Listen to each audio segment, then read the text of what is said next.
Hey metalheads, you like tattoos? Of course you do. If you're in the Louisville, Kentucky area, come on over the bridge to Clarksville, Indiana, and get you some ink done at Ageless Art. If ink isn't your thing, they have a piercing studio as well. Visit agelessartclarksville.com to see some frequently asked questions, meet the staff. The shop is open Monday through Thursday, 12 to 8 p.m., Saturdays, 12 to 10 p.m., and Sundays, 12 to 6 p.m., all appointment-only spots. You can set up your appointments by phone at 812-283-1793 or email agelessarttattooandpiercing@gmail.com and someone will get you set up for your first or your next tattoo or piercing.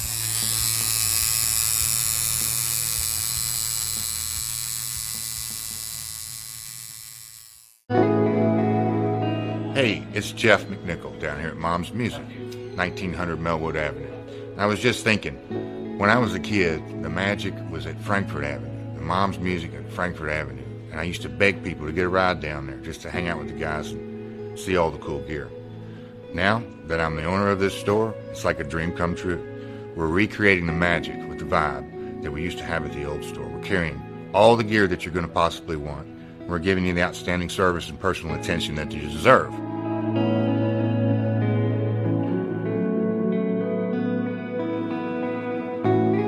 Yeah, so we've got the great guitar shop here. We're carrying USA Fender, USA Gibson, Paul Reed Smith, Gretsch, Jackson, Charvel. Anything you could possibly want, we're going to have it for you. Mom's is, and always will be, Louisville's music store.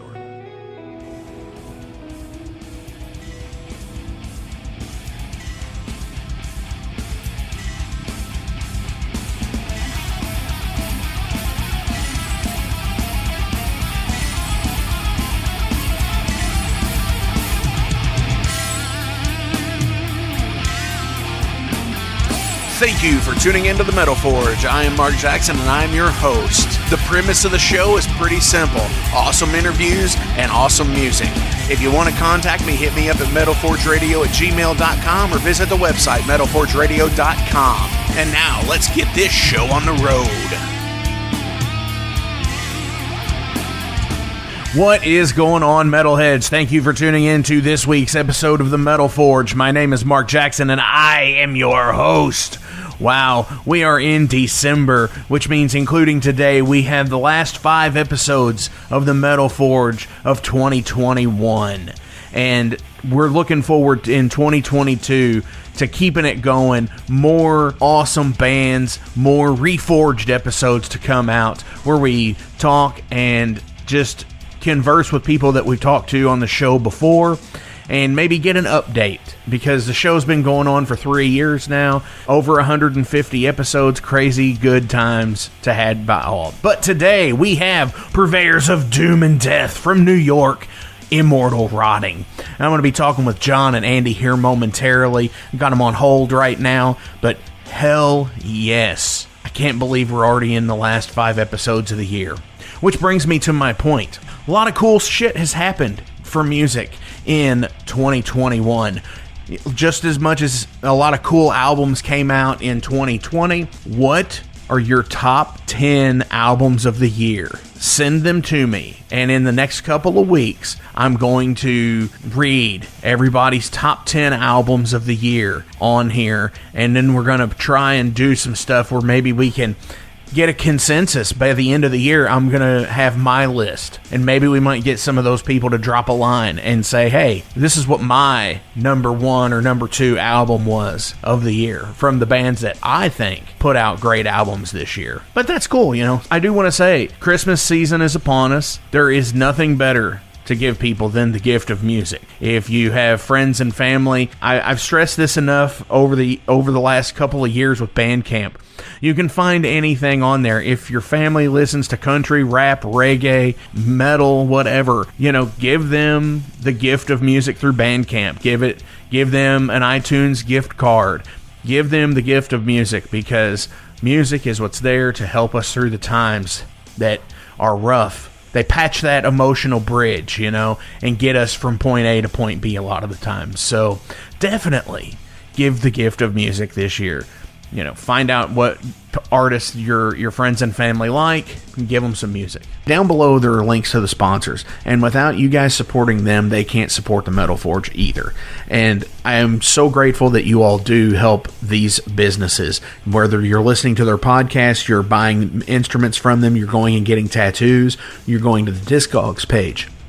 Thank you all so much, and continue to please support all of these guys. Ageless Art, Tattoo and Piercing, Mom's Music, Maxwell's House of Music, Better Days Records, Unchained Tapes, Mercenary Press, The Wrestling Steve Show, The Night Demon Heavy Metal Podcast, the It's Gonna Get Weird Podcast. Keep supporting those guys, because every bit helps us at the Metal Forge, and it helps them too. Also, making sure you all click on the Spotify playlists as well.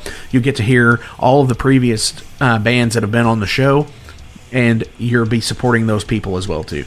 Thank you all.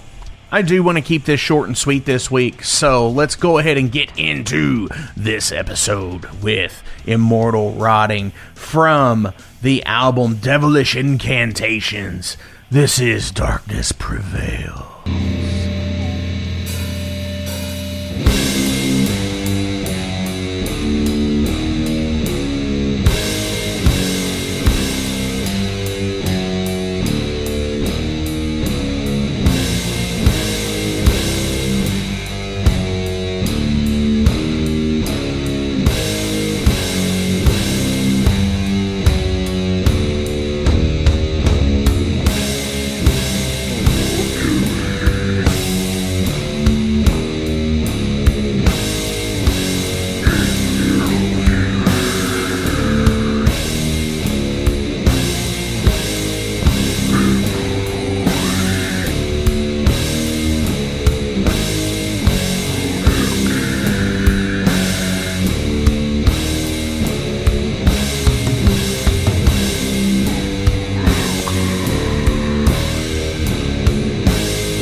All right, Metalheads, I'm being joined on the line right now with John Corpse and Andrew Ghoul from Immortal Rotting.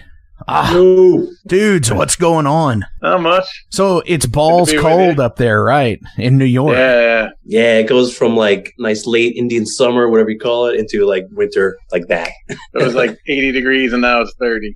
Absolutely. You know, I'm from the Midwest, and we always usually don't have a spring. So it usually goes from winter. We might have like 2 weeks. 2 weeks we'll have like spring weather where it'll be kind of brisk in the morning, but then it gets like balls hot, and it's like April, August, September, February. This year, it's been really weird because we had a decent spring, and now I'm wondering if we're going to have a decent fall. It's been getting really cold here even the last few days. Yep. Definitely. It was pretty nice, though, I think, overall, the last couple of months, at least by us. We were able to get out on the weekends and stuff, and it didn't rain too much. I guess when it gets like rainy and miserable, that's, Absolutely. Good metal weather, though.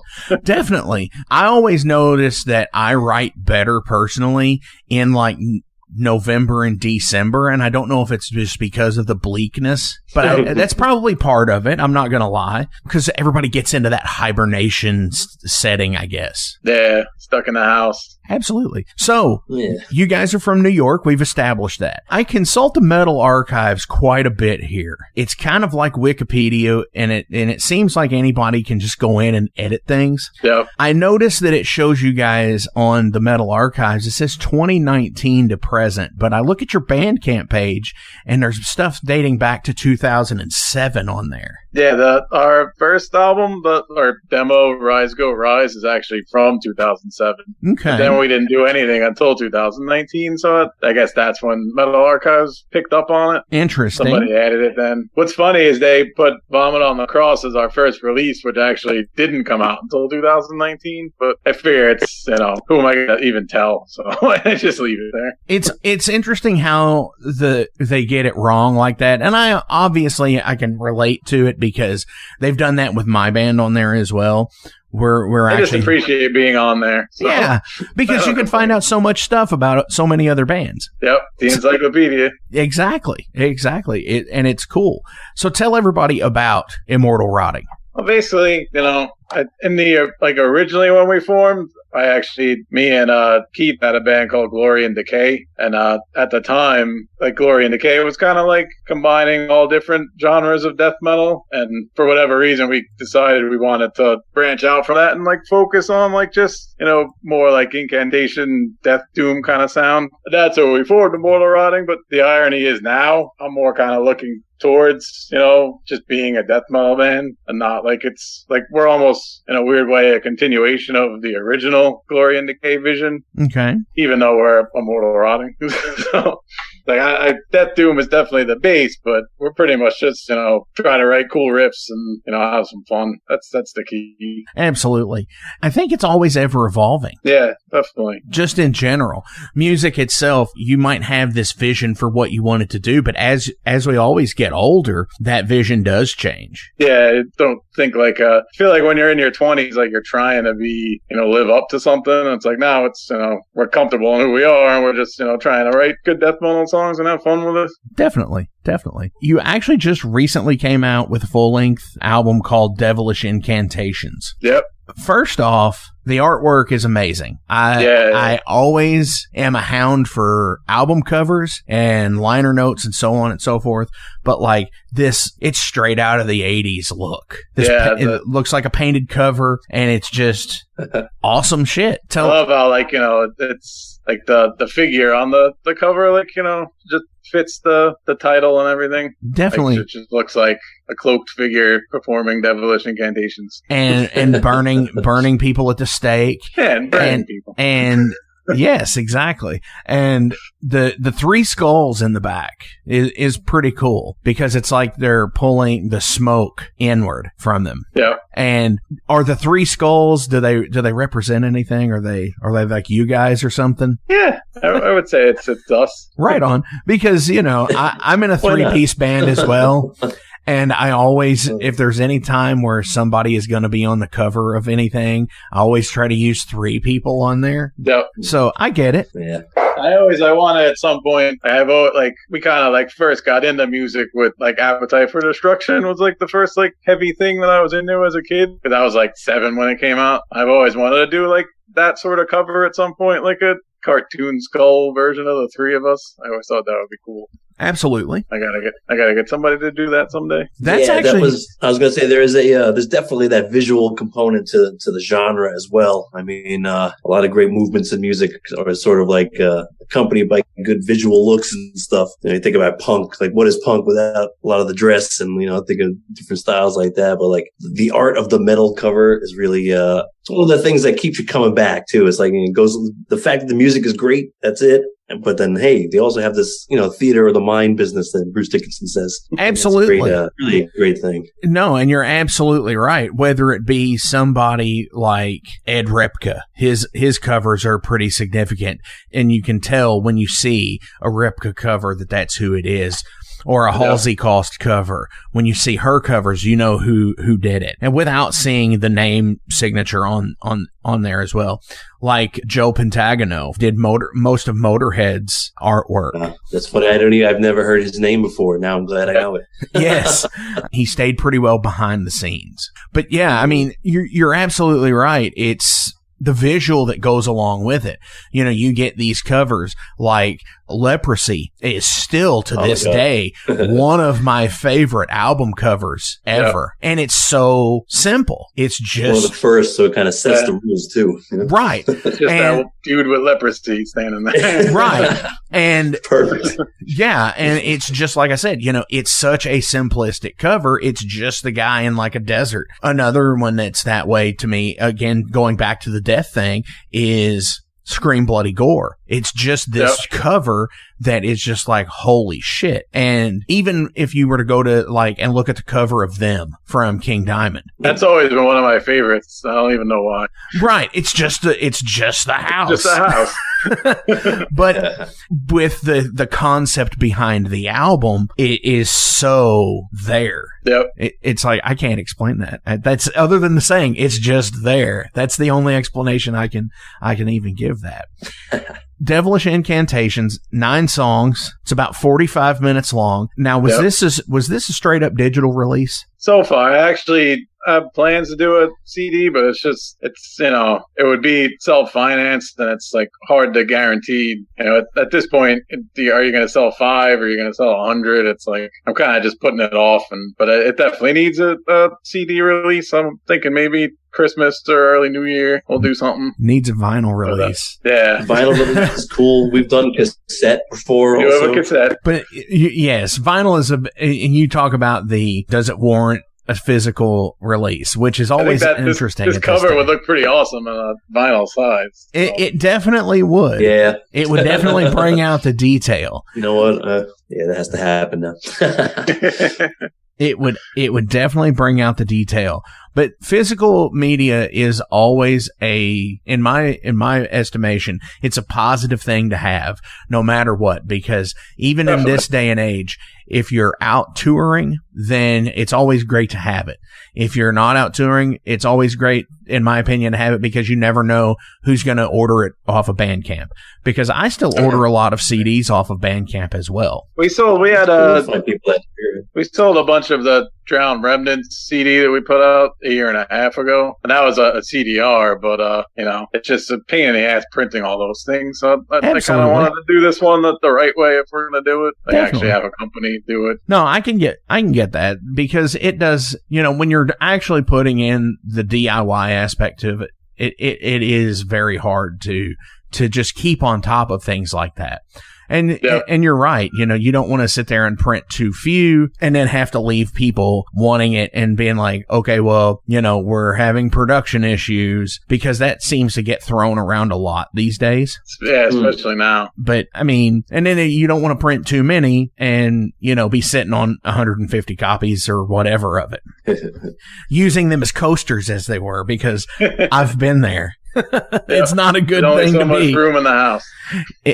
Exactly. There's only so many years you can give them out as like stocking stuff or gifts at Christmas. But no, It I mean, was exciting just getting it up on like Spotify, and I've been a big Amazon user for years, so just like seeing our album like up on Amazon with all the other, thousands of metal albums I have up there, it's just cool to be. Bandcamp is great and I love it, but like this is another level of legitimacy. It's amazing because the music business has changed a lot in the last however many years. So in one sense, there's so many CDs out there with people that are making really great things every day, and you're never going to hear it because there's so much of it. But now with the availability of being online, you can reach people. And it's, you find communities like we're working in a specific, in a middle niche sort of, like you were saying before, like looking to not necessarily blur lines, but just be ourselves. We've had the influences that we've had for all these years, and, we dip into them when we need to and sound like ourselves. That's the goal. But yeah, so getting it out there, you never know who likes what you do. You know what I mean? And who you might find along the way. And, that's always been like the double-edged sword of the internet to me, because I always look back at concerts. Okay. Take, for example, when Metallica did the Injustice for All tour, and Lady Justice collapses on stage, and the stage kind of does that where it breaks down and such. You didn't know that was coming. Mm-hmm. You know what I'm saying? Yeah. You didn't get on Setlist FM and see it, or get on YouTube and see a phone video of that. Yeah. You had to go to the show unless you had a friend in another city that went to, just in my general area. Say they went to Cincinnati, their show, and you were going to Louisville's the next night. And then unless they called you the next, the day after they saw and said, dude, this is what happened in the show. It was made it more exciting too. Absolutely. It was more exciting, and it was like a first-hand experience. Now you can just watch it on YouTube, and it kind of sucks. But the other side of that is with things like Bandcamp, where most independent labels use it, you don't really have any big labels, Nuclear Blast, any of those, Sony is not using stuff like that. It's strictly independent music. And you can find so much independent music on Bandcamp, no matter what style or genre that you listen to. If it's rap, it's on there. If it's hip hop, it's on there. If it's metal, it's on there. You can find anything.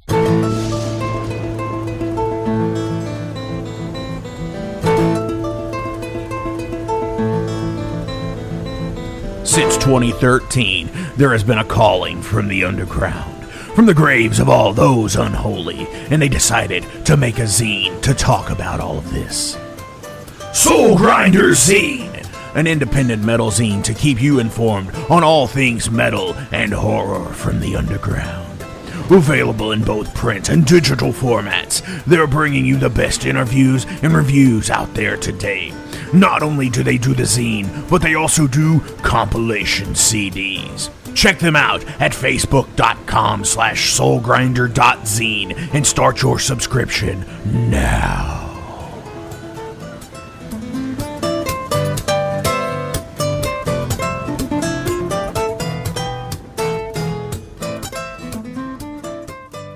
Welcome to the night. You think you know Night Demon? Then the Night Demon Heavy Metal Podcast is for you. Step into the darkness as we peel back the curtain to give you an unprecedented, all-access look into the mind and the heart of the demon. We're talking band history, song analysis, studio anecdotes, stories from the road. It's everything a diehard Night Demon fan could want and more. This is the only place to learn the inside scoop, the deep dive trivia, the untold tales from the band members themselves and those closest to the Night Demon story. Need more? The sacred Night Demon Crypt will be pried open to reveal demo recordings that have never before seen the light of day, all with in-depth commentary by the band and the people who were there for the writing and recording process. This is a gold mine, a treasure trove of all things Night Demon. Head over to nightdemon.net or wherever you listen to podcasts. Hey, Metalheads, it's with great pleasure I get to tell you guys about a new sponsor to the Metal Forge, Ageless Art, New Albany.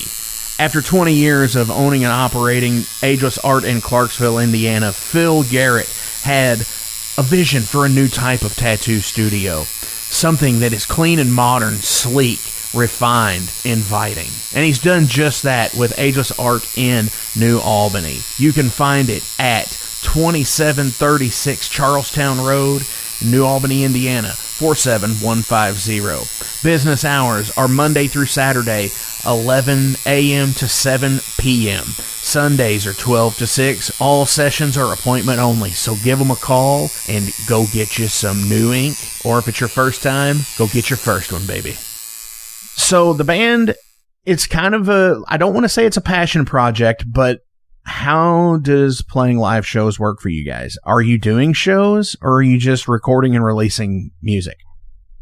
For right now, that's the focus is on that. I mean, we hope to do something maybe, I don't know about next year, but, definitely in the coming years. There's a few places, right in like where I'm from in Hawthorne that support metal, so I'm hoping to get hooked up with them. Just like, bars that have like metal nights and, see if we can like do some shows and take it from there. Definitely. But, I don't see us going on tour at any point because we're old and family men, but, maybe a festival down the road someday. Hey, kind of cool. And I think that's where it's at these days. It's not necessarily about having to go on super long tours, like, you don't have to do a month. You don't have to do 60 dates or anything like in the past. You can actually do something short, like a week, a 9-day stint or something. Like, you take off a week from work and you got 9 days. Yeah. We're at the point where we can do anything that comes up if we'd like to. You know what I mean? So that's a good place to be. It absolutely is. And I think creatively, because we're not constrained to, I would be out, gigging every 2 seconds playing any kind of music just so I could eat, you know what I mean? So I don't have to do that. So it really is about, putting the time in to make something that's worth hearing and something that we like at the end of the day, which is nice because John and I have been basically playing music together our whole lives. We started together 30 years, playing guitars and all that stuff. And it was always like, we were talking about the albums before and trading albums and, hey, have you heard of this band and check this new thing out? And then once you start playing, you can start, doing some of the licks and kind of take off from there. Definitely. And yeah, it's been fun. To be able to do that and then not have to rely on actually touring. And that's the other benefit to things like Bandcamp. I can't reiterate that enough, is that you don't necessarily have to tour because of the internet right now, because if it's something that people want to see, they're going to go to be a demand for it. Yeah, there will be a demand for it. Like Maryland Death Fest has had super awesome fucking acts over the last, however many years. And that might be some of the only shows that people play is that one fest, because that's all that they can make it to. Member reformed to play that, I think, and like a bunch of stuff like that happens. Yeah, and there's tons of bands that, and that's the cool thing about a lot of those fests today too, is like I believe thrash band Violence did that. They reunited to play a fest, and then they were just like, you know what? Let's see what we can do again. Let's come out with some, let's come out and do some limited touring again. Where it's only like, like 8 or 10, maybe 20 shows, where everybody you can play Friday, Saturday, and Sunday, and go back home and work what you need to through the week, and then go back out and do something else.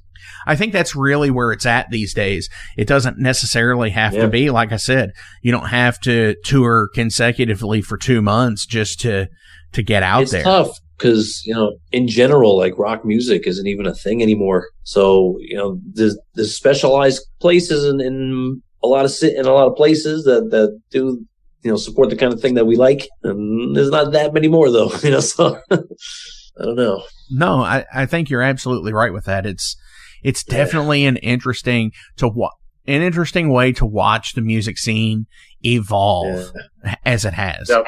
In some ways, I feel like metal's bigger than it's ever been. In other ways, you have to want to hear it and go out of your way to find it. But the people that, the scene is there. Yeah. I get the band. There always will be. It's the best fans of any kind of music. You're absolutely right. It's like I live in the central United States here. So like here I'm talking to a band on Zoom right now that's in New York that I would really like to see live, but it's in New York. Right. Or I have bands the Metal Forge Fest. Yes, yes, definitely. Or, I'll see these bands that are overseas in like Germany, and it's just like, oh, fuck, I really want to see that band, but it's like, I got to go to Germany or Europe because they might tour in a few other places, but like they're not coming to America, no pun intended, I hate, like, anytime soon. You'll see on Instagram, like, a band will post like some amazing fest, and it's like 30 bands I want to see, and it's like, oh wait, it's in the Czech Republic. Right. It's like I'm making that. Yeah, it's like Keep It True or something. The one that's in like Greece. Yep. Yeah, and it's just like, well, I'd really like to fucking go to that, but it's like, well, you got to get a passport. You got to do all the COVID restriction stuff, and it's like, damn, man, I really want to go. Yeah. But I do like to ask some general profile questions as well. This is about you as people, as musicians and people. It does not necessarily have to be music related, but we got some interesting ones in here. Okay. Do you collect your own music? Like if you have a physical copy of something, do you keep a physical copy for yourself? You mean like of our band? Yes. Yeah, definitely. Well, try to keep, if possible. If possible. It's always something weird to me because I get these people. It's like I've found something in a record store, like a used store, and it's like I'll text somebody and be like, "Hey, look what I found." He's like, "Oh, it's cool. I don't even have a copy of that." And it's his band, It's like, well, I could see like if you're a pro touring guy that's been in bands his whole life and stuff. Sometimes I could see. I guess it's more, the smaller you are, the more exciting it is. It feels like an accomplishment. I like to think that Lars has a copy of everything that he now. I can put it down and say, this is the thing I finished. Lars definitely does. Yeah, right? Because I think of it, Gene, who's got a bigger Kiss collection than Gene Simmons? Exactly. He keeps one of everything. At least one of everything. For the listeners out there, recommend an album or an artist for them to get into. I always default back to pretty much any Incantation album, but I would lean towards either The Infernal Storm or Blasphemy. It's kind of like to me, that's the pinnacle of this sound, and like pretty much like, what we strive to be in my eyes. Like I would say either one of those Incantation albums. Definitely. Right. I would say, since that pretty much sums that up, I'm going to go the opposite direction. I'm going to encourage anybody out there to pick up a Frank Zappa album. Ooh. And, if you like the more metal side of things, obviously this is why we're here. Starting in a place like Shut Up and Play Your Guitar might not be a bad place to start. Definitely. So you can see where Steve Vai came from. You can see where Terry Bozzio came from. You can see where, a lot of guys came from. I think Frank is absolutely underrated as a musician.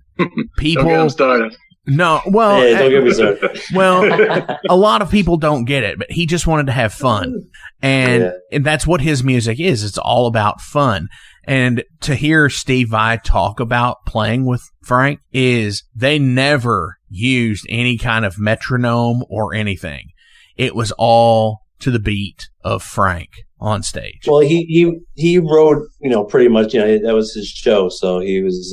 He did everything pretty much. That was he's it. Definitely. He employed them like a band. He literally rehearsed them for 6 weeks before bringing them out on tour. Like they were, he was there. He paid their salaries. That it was like that. It was a boss relationship.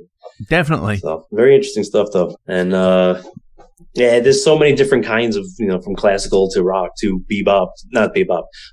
What's that? Doo-wop to just weird in general. So anyway. Yep. So yes, definitely check out Frank Zappa, everybody. I appreciate that he just like put out albums whenever he felt like it. I feel like that's what it is. Whatever he wanted to hear. And he's an underrated composer That's really what he was trying to be. And when you look back at, there's so much stuff that has come out since he's passed away, even that it's definitely well worth your time. And this might be a unpopular opinion, but I think it is a damn shame that Frank's wife sued their son over playing Frank's music. That was weird. That was a weird thing, yeah. Because they had a falling out, and he basically didn't pay royalties or anything for it, and it pissed her off. Yeah, he was using his father's name. He was using his stuff that he gave to him. You know what I mean? Yep. Like, definitely. What was the first album you purchased with your own money? That's probably, might have been, actually, there was an Appetite for Destruction, but it was like around that era, like Injustice for All, I got around that time. Fortunately, hair metal was pretty big when I was a kid, so it was probably like a Poison album in the first couple too. So, but I remember having Flesh and Blood on tape. Yeah, when I was a kid. Well, there you go. That was my first. So I actually. So I moved to a different school in the 5th grade, and that's where I met John. And like that's the first place where I was kind of like introduced to the world of heavy metal by looking at other kids like denim jackets. Yep. Poser kids, might I add, because he had a big Poison one, and that got my eye. It was like big, bright and green and shit. I was like, oh, Poison. Cool. Anyway, so first couple of tapes I bought Poison, Flesh and Blood, and I bought Def Leppard Hysteria at the same time. And then I think the next week I went back and got like Dr. Feelgood and Appetite was number 4. So, 3 out of 4 is not bad. Yeah, not bad. But even Flesh and Blood, I liked it a lot at the time. It's almost a Meatloaf song. It was interesting. An interesting musical education. But it was a couple years later, there was a kid in the 7th grade had a Rise back patch. Oh, wow. It's a jack, and that pretty much was like the big door opener. Getting in, like, it's before, obviously, we had no idea what Sepultura was back then. And, getting that album and Schizophrenia is pretty much one by one, we figured out all the classics. We had Sepultura, then we heard a Danzig, then we heard a Manowar, then we heard one by one, all these greats came in. Napalm Death. Nice. Napalm Death. Remember the bag of tapes? What was that story? That's a good story. Who did they come from? It was somebody's brother. We got all of a sudden we had Steve's brother. That was DSI Legion here, and that for the first time was like, what the fuck is this? Dude, this fucking bag of tapes was literally like opening Pandora's box for the two of us, especially for John, more so than me, like, because I like that stuff, but John loves that stuff.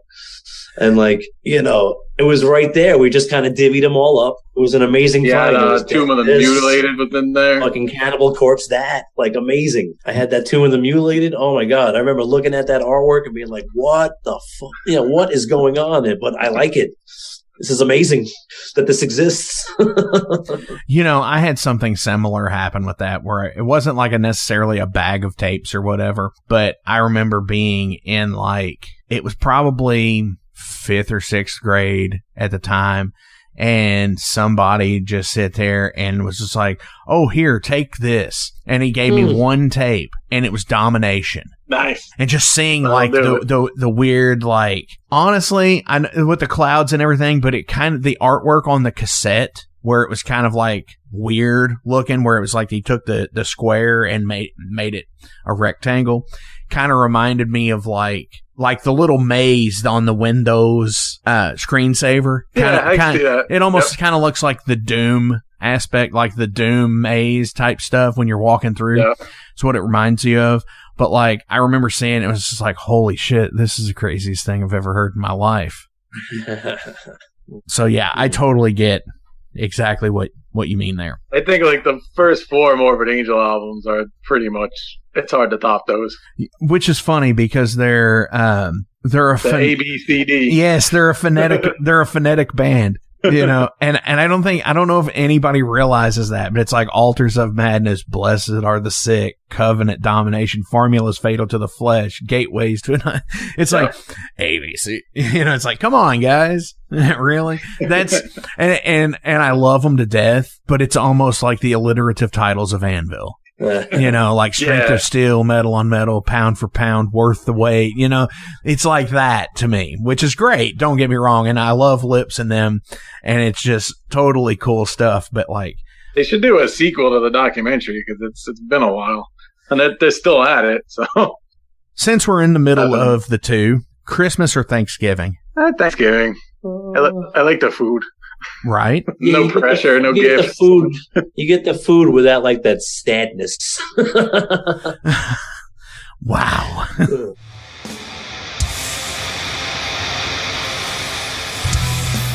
Hey everybody, let me tell you about the new sponsor to the Metal Forge, Unchained Tapes. They're an independent Pennsylvania tape label. They focus on extreme metal and punk with a killer approach to the tape scene. Visit their web store at unchainedtapes.bigcartel.com now to get your fill of tapes. And for being a Metal Forge listener, enter the code METALFORGE10 at checkout to get a 10% discount on your total purchase. That's unchainedtapes.bigcartel.com.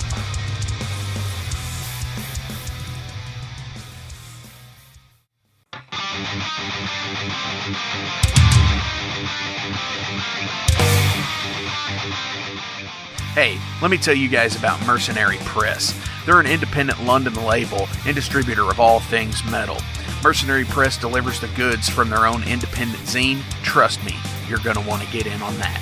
To distributing various bands from all over the world, including Cramp from Spain and Sadistic Force from Texas. Visit mercenarypress.bigcartel.com to find out what all they have in stock and what you can order.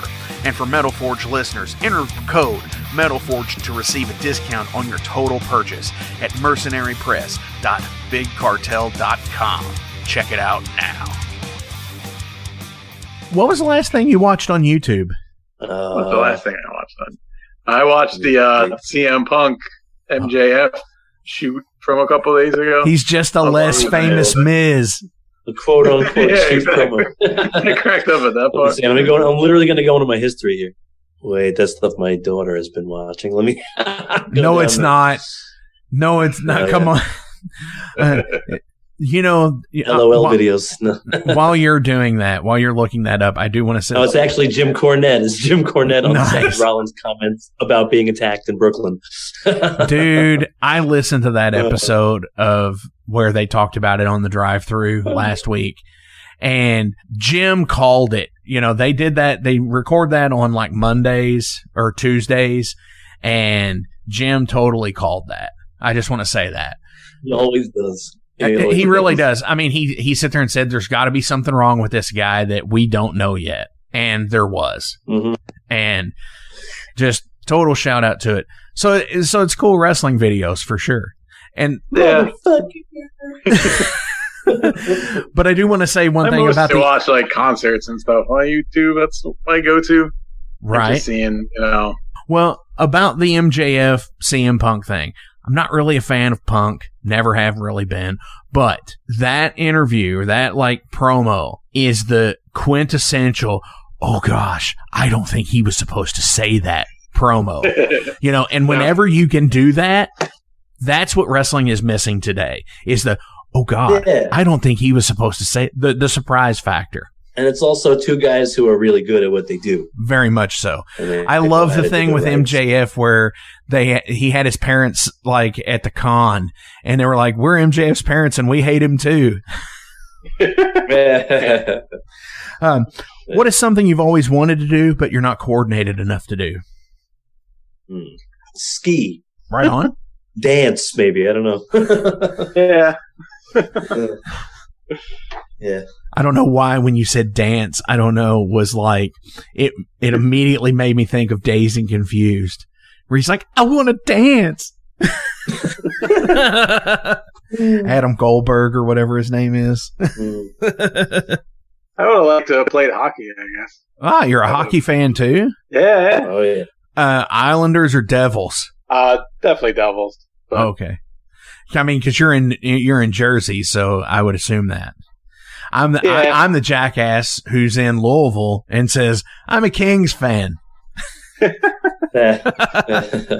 the closest team? Is it the Blues? No, it's actually the Predators. Really? Yep. Now we're 3 hours. We're 3 hours from Nashville. We're 4 hours ish. Oh, really? 3 hours? Now we're 4 hours from St. Louis. We're 5 hours from Columbus, and we're about 6.5 hours from Detroit, and about 6.5 from Chicago. So I've got quite a bit of teams that I could literally go see at any time. But that's awesome. But I'm a Kings fan. I loved the black uniforms in the 90s where they had like the chevron logo. And of They're course, bringing that back a little. Yeah, they are a little bit, but yeah, like I said, I've always been a fan of the Kings since then. Who would you want to see perform live if time or money didn't matter? I'd actually like to see like the Born Again era Sabbath live. I feel like that'd be fun. Nice. To go back and see that. That's interesting because not a lot of people say the Born Again era, with Ian Gillan on vocals. Yeah, it's just be different. And plus, like they played, they actually covered "Smoke on the Water." I think they usually did like as an encore, and I'd like to hear Tony Iommi doing that. Yeah, which I mean, I could get behind that because if you've ever seen like the family tree of Black Sabbath, that whole era of people is like all intertwined with like Deep Purple and Fleetwood Mac and Black Sabbath and Jethro Tull, Rainbow, all of those bands. Elf, they all had like a big spaghetti bowl of members. Even wasn't like Yannick Gers and like Gillan's band at some point. Yannick Gers played with Gillan. That's right. Yeah, that stuff is cool. Definitely. I mean, I would have that whole deal with Sabbath in the 80s like that. They were doomy at the beginning, then they became a little bit more pop in the late 70s, and then back to the doom in the early 80s with Dio. But then they became almost like a power metal band, like an actual metal band. And I think there's a big parallel with Sabbath and Judas Priest. They kind of did the same thing with, respectively for those bands. Yeah, they're from the same city as well. But look at 70s Priest to 80s to 90s before Ripper Owens. It's like a different band. They completely reinvented themselves in each decade. And then you get to the 90s. And you get to the stuff where it's, like Painkiller and that stuff. And it's just screaming heavy. And even Rob's solo stuff with Fight is screaming heavy as well. But what about you, Andy? What do you have for a band you would like to see if time or money was not an issue? Shit. I guess if I could pick one place and kind of keep it metal themed, I think I would like to be in like the Ruskin Arms in fucking 78 with Maiden or something like that. Right on. Or being like that Wabum scene. Like being like that late 70s, like, England thing. Yeah, the new wave of British heavy metal. Be around that scene and being like the fucking, being the air guitar contest. For sure. And watching that go down. Getting into just seeing those bands like that, like I said, that new wave of British heavy metal, seeing bands like Diamond Head, Iron Maiden, Motorhead, Judas Priest. Yeah. Even just like being in the crowd for any of the live albums, it'd be pretty cool. Oh, yeah. Think of all the patches you'd have now. No shit. I've already got like hundreds of them that I haven't even put on this. I have like one or two patches and I cherish them. I got a Sabbath patch and I got like something else. I forgot the other one. Definitely. See, to me, it's like if you ever really pay attention, like a lot of those bands have either a live bootleg or like the unofficial, but everybody knows it's a thing. You know what I'm saying? Like it's an unofficial release, but it's like the band doesn't not acknowledge that it actually is a release. But everybody has. Everybody had, Live at Last is one of those. Or is it Live at Last or Live Evil? Live Evil is Live Evil is the real one with Dio. Yeah. Yes, okay. But like everybody has like that Live at Hammersmith Odeon, that thing, and it's there. Oh, yeah. Even Nuclear Assault has one of those. Yeah. That's right. So does Frank Zappa. And obviously Live at Hammersmith, Motorhead. What is the best album by your favorite band? Hands down, best album. I don't want to repeat the same answer from before, so I won't say Incantation. So if you I would say The Bleeding. Cannibal Corpse is probably to me of my favorite bands, the one that sticks out the most to me. Okay. So like that, of all their albums, that one is just like packed with memorable riffs that just make you want to learn them and imitate them. Which they're about to go on tour again in this spring. Also, the Corpse Grinder's solo album is going to be interesting. Definitely. On the doomier side of our equation there, I would say probably Master of Reality as far as what we do. Like that's one of the classics for a reason. So I would think that as far as it relates to how it influences my part to this, that's kind of where I would start then. Definitely. Okay, so now I'm going to do this on the flip side. What is the worst album by your favorite band?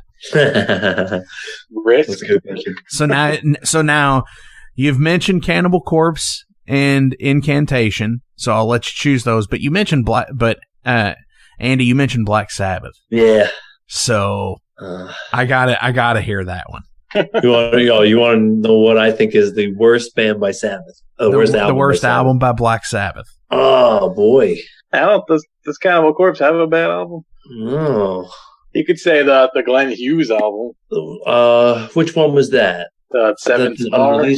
Hey, I like that era for Sabbath. Yeah, it's not bad. Yeah, those albums, like I would almost. That's what I said. They turned into power metal. Like 13. Like 13 is really brutally heavy and like cool that they did an album together, but it's like not. But it's not the same. It's one of those albums that I listened to once and I was like, cool, all right. And I've never gone back to it. So maybe that one, even though it's still really good. There are good songs on that album. However, one of the things I absolutely hated with that album was there were so many different exclusives. You had the regular base album, which is like 8 songs, and then you had the iTunes version, which was like 11 songs, and then you had the Best Buy version, which had 12 songs. So you had to buy 3 different copies to get all of the songs from that session. Yeah, annoying. and I hate when bands right there. Yeah, and I hate when bands do that. I mean, if you want to release an expanded edition of an album, just you do like Maiden does, or one of those other bigger bands. They'll put like you have the full set, the 6-disc whatever, the 8-disc whatever. Then you can get like the 2-disc version. And then maybe they might have like a single. Yeah, but the 2-disc version is still the base album. And then the 6-disc version or whatever it is still going to be just like demos and B-sides, like cover song shit. Don't not include like what your vision of the album is. That'd be like releasing The Wall on a 1-disc set version. Yeah, right. Can't do that. Which I'm still pissed that on the new editions of that album, they do not put What Shall We Do Now on the album. You know what's funny is that like I'm talking about Frank Zappa and all the kind of stuff. Like I'm a huge prog, like 70s prog rock fan also, and that's the one album by that band that I really like don't care for that much. I like the big songs from that album, like, Run Like Hell and stuff. Those are all great. Like I don't really like sit down and listen to the whole album. It's weird. And I consider Animals like one of the pinnacles of. Oh, I agree. If I listen to The Wall. Weird. I'll immediately go into depression. And I will listen to it for like a month, and then I want to like stick my head in the fucking deep fryer after the month. Love it. So I have to be in that mood to be like, okay, it's time. Luckily enough, I've avoided it for like the last like 6 or 7 years. Just because of that. But John, nice. did you have an answer for that? Or what? No, Andy, you never answered Black Sabbath yet. Yeah, technically. Yeah, I'll say 13. Okay, so 13 was your answer. Okay. Or Forbidden. Come on, Forbidden really? is a pretty good safe bet. We actually covered the song. We've done the illusion of power on a little Sabbath thing that we did. Wow. So that's not even true. I have 13. Fuck it. I'll make it controversial. 13. Okay, definitely. Yeah. And I'm just saying that's not bad.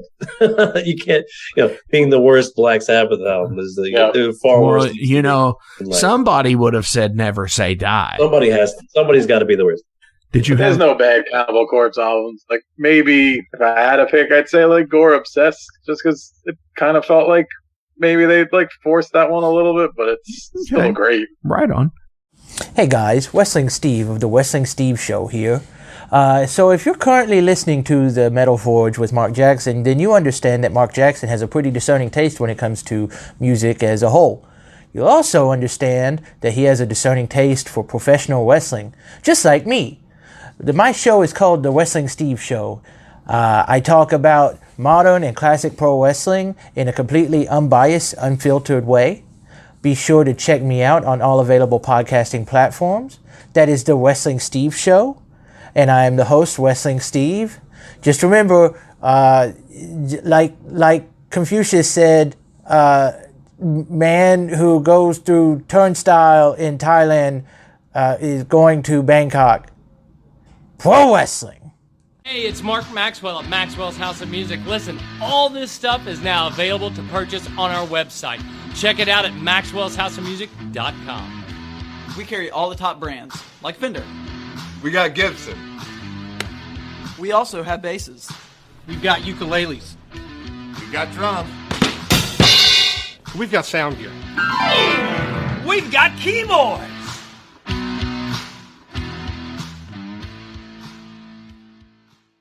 It's Gonna Get Weird is the name of the podcast. We're on season 2, so you have a whole season to get weird with Frank Green and Scott Clark. The best part is there's always laughter. Oh, yeah, you just pull that out.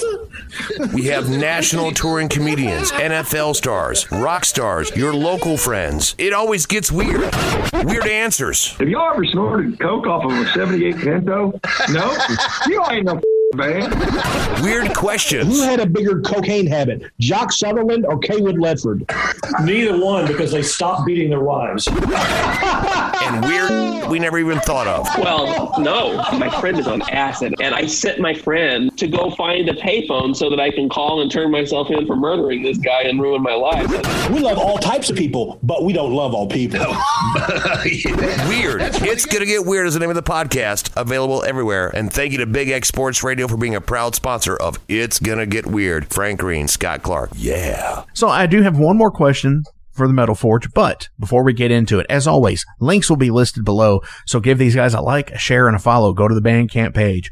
Purchase. There's a great lot of music on there, and they're running a special currently on there where you can get everything. It looks like the entire discography for cheaps, like $18 or something. Yeah, it's $18.26 US, and it's ridiculous. It's like 21 releases. That's less than $1. Illusion of Power. Yeah, that it's 21 releases, the full discography. Go on there, buy that stuff, because that's what matters. As always, like I said, links will be listed below. Do you guys have any shout outs you want to give to anybody before we go today? Oh, Keith's not here. That's right. We'll shout out him. Our lyricist and guitar player. Shout out my wife. Yeah. Yeah, you got to get that one in there. Metaler one day too. Shout out to the Band Geek folks. The Bandcamp folks, because we support each other, and people find new music, and it's always a good thing. You never know. Yeah, it's a good community. Yeah. I saw you did an interview with Casket Slime a while back. They're cool guys. Definitely, and definitely give a shout out to those guys as well. Super cool dudes for sure. So, final question of the day is: what album changed your life?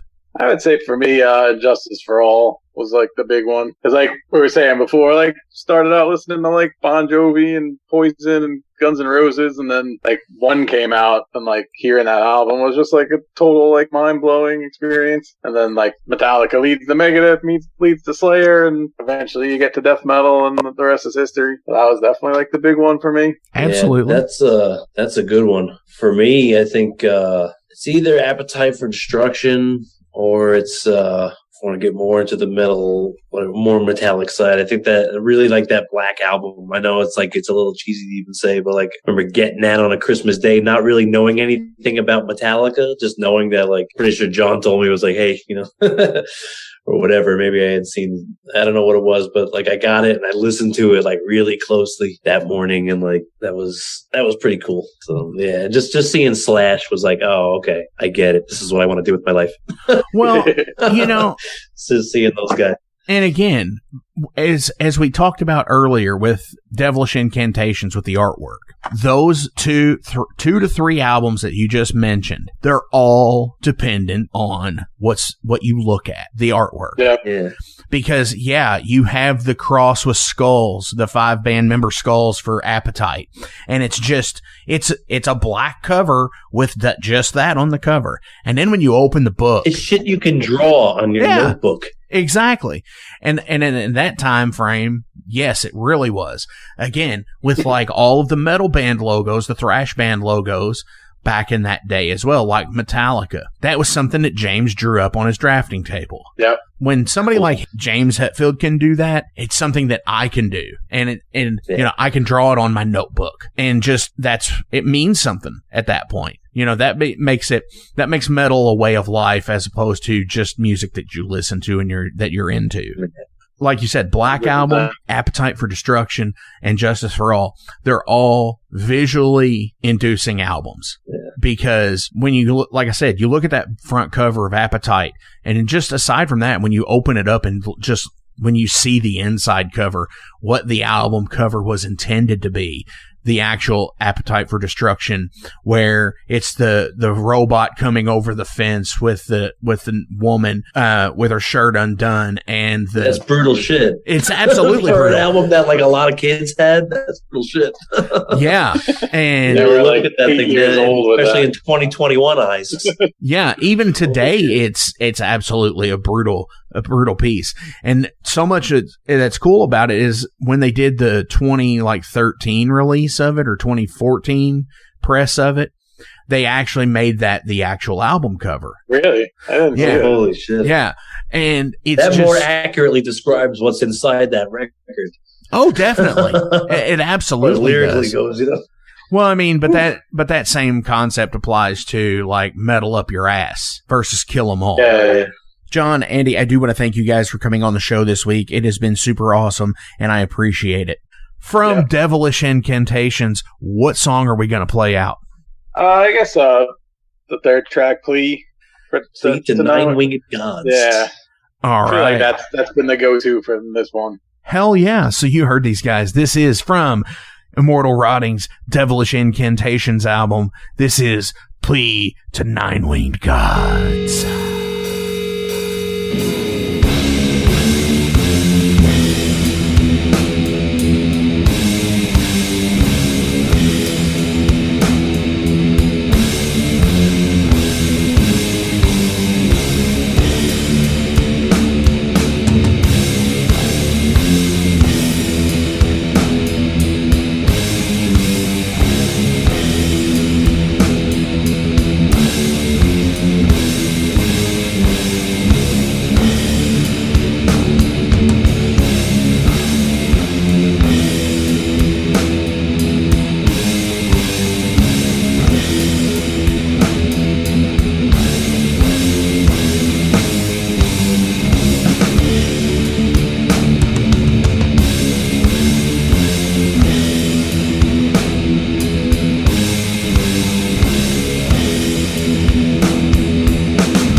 Hey, thank you all for tuning into this week's episode of The Metal Forge. I want to take a minute to remind you guys about the Patreon page.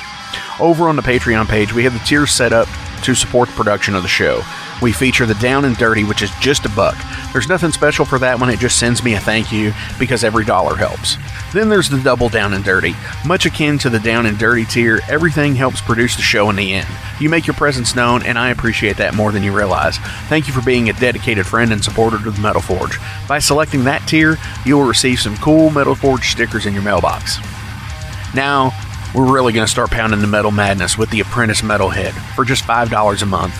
By becoming an Apprentice Metalhead, you'll be given early access to the shows, published 24 hours before everyone else gets it. You're also going to receive 3 entries in any contest that we do here at the Metal Forge. You're also going to receive a 10% discount on all Metal Forge merch, and you're going to receive a sweet Metal Forge patch for your battle jacket or backpack. And now, here is the big one. This is the Master Metalhead for just $10 a month. By becoming a Master Metalhead, you will receive a hand-numbered Metal Forge Master Metalhead membership card. You're going to be given early access to the shows as well, with 36 hours before everyone else. You're going to receive 5 entries in any contest that we do here at the Metal Forge.